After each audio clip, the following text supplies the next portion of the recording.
When the war with Iran began, every major bank and energy analyst on the planet agreed on one thing. Crude oil was going to $200 a barrel. 20% of the world's daily oil supply, around 20 million barrels, passes through the Strait of Hormuz every single day.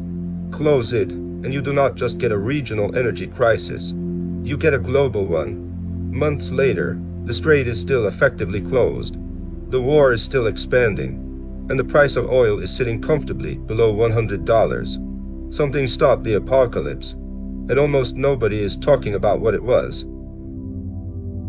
One decision, made in Beijing, with no press conference, no public announcement, and no diplomatic statement, is the reason the global economy did not collapse this year. We are going to show you exactly how it works, what it cost China to do it, and why Xi Jinping had 3 very specific strategic reasons to make that call quietly, without ever taking credit for it. This is the money current. Welcome to the money current. Chapter 1: The prediction that failed. When the conflict escalated and tanker traffic through the Strait of Hormuz began to slow, the models were clear.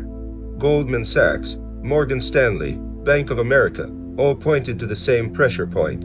20% of global oil supply concentrated into a lane barely 3 kilometers wide, at its narrowest navigable point. Analysts who had spent careers studying supply shocks said this one was structurally different from every scare that came before it.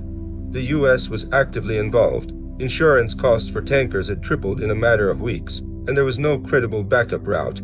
Their price targets ranged from $160 to $200 per barrel, which would have pushed consumer energy costs to levels not seen since the 1970s supply shocks. It would have triggered a second inflation wave on top of the one central banks were still fighting. And it never happened. 6 months into the war, with Hormuz still a combat zone, oil is trading in a range that would have seemed impossibly calm to anyone who read those January forecasts. Chapter 2: The world's largest buyer goes quiet. To understand why the apocalypse did not arrive, you need to understand the one number that controls the global oil market more than any other: China's daily crude import figure. Before the war began, China was importing approximately 11 million barrels of crude oil per day. That is more than the entire continent of Europe combined. It is roughly double what the United States imports on a daily basis. When China is buying at that scale, oil producers can price aggressively because the demand floor is enormous and predictable. And then, in the weeks after the conflict escalated, satellite tracking of tanker traffic, satellite imagery of Chinese storage terminals, and customs data from receiving ports told a consistent story. China's daily crude imports dropped by nearly half. 5 million barrels per day simply stopped showing up at Chinese refineries from external sources. In a market where a 1 million barrel per day swing moves prices by $10 to $15, China pulling 5 million barrels off the table was the equivalent of pulling the demand floor out from under the entire global market. Morgan Stanley revised its price forecast downward, then revised it again. The surplus nobody expected had appeared out of nowhere, because the world's biggest buyer had stopped buying. Chapter 3: Where is China getting its oil? The obvious question is where China is sourcing the oil it needs to keep its economy running, if not from the usual channels.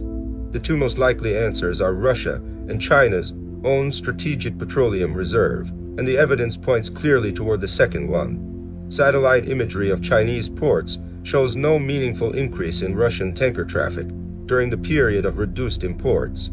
The Russia to China pipeline, the Eastern Siberia Pacific Ocean route, has been running at roughly the same utilization rate as before the war. China's electricity generation, industrial output, and transport fuel consumption have not dropped substantially. The country is consuming roughly the same amount of petroleum it always has, which means the supply is coming from somewhere. That somewhere is the largest strategic petroleum stockpile on the planet. China holds an estimated 1.4 billion barrels of crude in a system that combines dedicated government-controlled strategic reserves with a network of commercial storage facilities.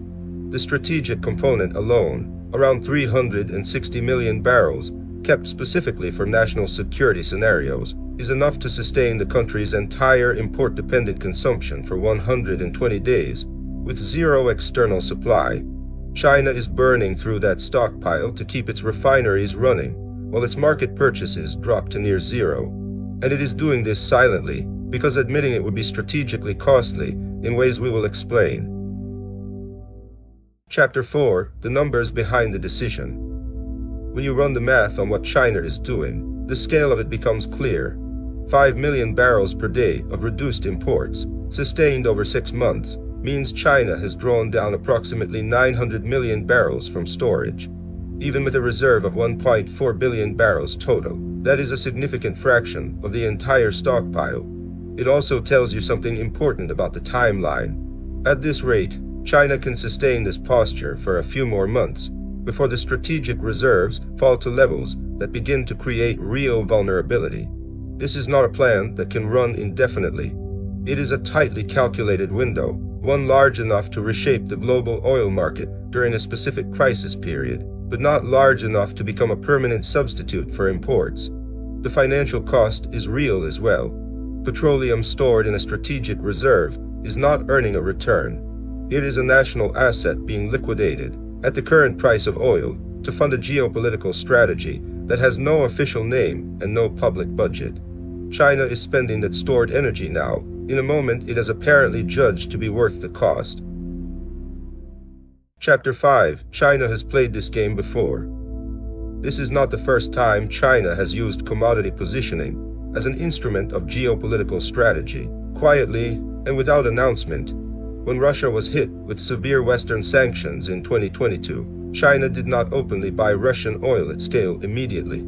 It waited, observed how prices moved, and then systematically increased purchases when the discount from Russian exporters reached levels that maximized the strategic benefit, filling reserves at distressed prices, while simultaneously giving Russia an economic lifeline that kept the war ongoing. In 2020, during the early months of the pandemic, when oil briefly traded at negative prices for the first time in history, Chinese state entities used that window to top up storage at near zero cost.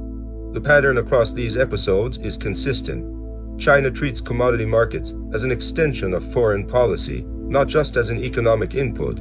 It buys aggressively when others are panicking and selling, and it sells, or in this case refuses to buy, when doing so imposes maximum pressure on the market structure at a strategically important moment. What looks like a quiet import adjustment is, in practice, a deliberate intervention in the global pricing mechanism, executed without a single public statement. Chapter 6: 3 reasons Xi did this on purpose. The question that remains is why. Why would China use a reserve that was explicitly built for defensive scenarios to quietly stabilize a market it has no official stake in protecting? The answer is 3 overlapping strategic calculations. First, China needs to demonstrate that it is not as vulnerable as it looks on paper. 80% of China's oil imports pass through the Strait of Malacca, a choke point that the U.S. Navy could theoretically close in a conflict over Taiwan. The worst-kept secret in global security is that China's ability to wage a sustained military campaign depends entirely on whether that strait stays open. By drawing down its strategic reserves under wartime pressure, China is signaling to every adversary that it can operate independently of that vulnerability for longer than anyone assumed. Second, China's economy depends on exports more than almost any other major power, and a global recession triggered by $200 oil would devastate it regardless of who wins the war. The biggest beneficiary of avoiding an oil shock is China itself. Preventing the apocalypse was not generosity. It was economic self-preservation dressed as restraint. Third, and most importantly, Xi Jinping does not want Trump to have a reason to end this war. Every missile the United States fires at Iranian targets, every interceptor launched from a Patriot battery, every guided bomb dropped by a carrier air wing is a unit of military capacity that is no longer available to defend Taiwan. Published data from the U.S. Department of Defense shows Patriot and THAAD interceptor inventories have declined significantly since the war began. American defense contractors are running at maximum capacity and still cannot replace stocks fast enough.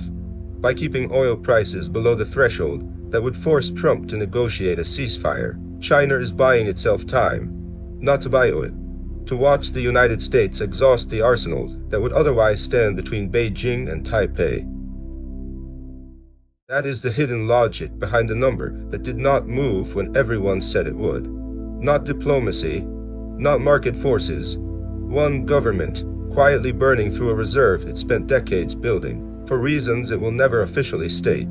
If you want to understand the mechanics that actually move the global economy, the clauses nobody reads, the rules nobody announces, the decisions made without press conferences, that is exactly. If this kind of story is worth your time, hit like and drop a comment below. It genuinely helps this channel grow. And if you want more deep dives like this every week, subscribe now. It's free, and it's the best way to support the channel.